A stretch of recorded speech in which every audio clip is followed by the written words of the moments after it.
Pating nahuli, pwede ba silang managot? Ang opinion ko, yan ay isang treasure shark at naghahan sila gamit ang buntot. Pupunta sila sa school of fish at biglang titigil. Kasunod nito, ang buntot na parang latigo. Pang! Sa sobrang bilis, gumagawa ito ng shockwave na nagpapatulog sa mga isda at kakainin. Ang kanilang caudal fins ay kasing haba ng kanilang katawan at sila ay endangered. Ang nahuling treasure shark ay aksidenteng napingwit. Nag-catch and release naman sila. Okay, good. Ang pag-catch ng treasure shark ay hindi problema. Hindi problema ha, kasi hindi natin alam ano ang kakagat sa ilalim. Ibig sabihin, out of our control. Pero, ang problema is how they handled it. Yan ay kontrolado natin. Nakita ko sa page nila, ang treasure shark ay medyo tumagal sa bangka. Kasi, yung mga tao nag-picture-picture, nag-video-video, nagbablog. Pwede ba ito makapinsala sa treasure shark? Pwede po. Sila po kasi ay mga obligate ram ventilators. Ibig sabihin, kailangan nilang lumangoy palagi para pumasok ang tubig sa kanilang bibig at gills at makakuha ng oxygen. At oo, kahit tulog, lumalangoy pa rin. Imagine, tinakpan ang ilong mo at bibig ng matagal. Diba? Ang ginawa nila ay pwedeng makapatay sa pating. Bakit? Kasi meron tayong tinatawag na post-release mortality. Ito yung pagkamatay ng hayop sa loob ng ilang oras hanggang 4 na araw pagkatapos makatch and release dahil sa trauma, stress, or injury. Pero, paano ba ang tamang pag-catch and release? Hindi ako eksperto ha, pero binasa ko ang napakahaba-habang pag-aaral na ito. Una, dapat may proper tools ka. Pangalawa, pag nasa surface na yung hayop, dyan lang yan sa tubig. Huwag nang iangat pa sa bangka kasi pwedeng ma-injury ang organs nila. Pangatlo, i-remove ang hook gamit ang proper tools kagaya ng pliers. Pang-apat, hayaan nyo ng lumangoy. Yun lang.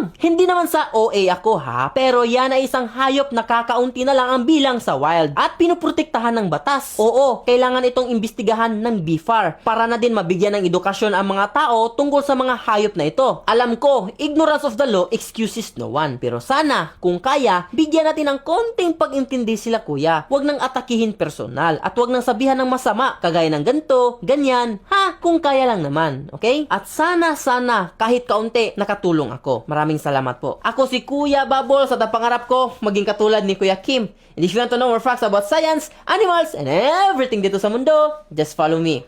And that is what I discovered.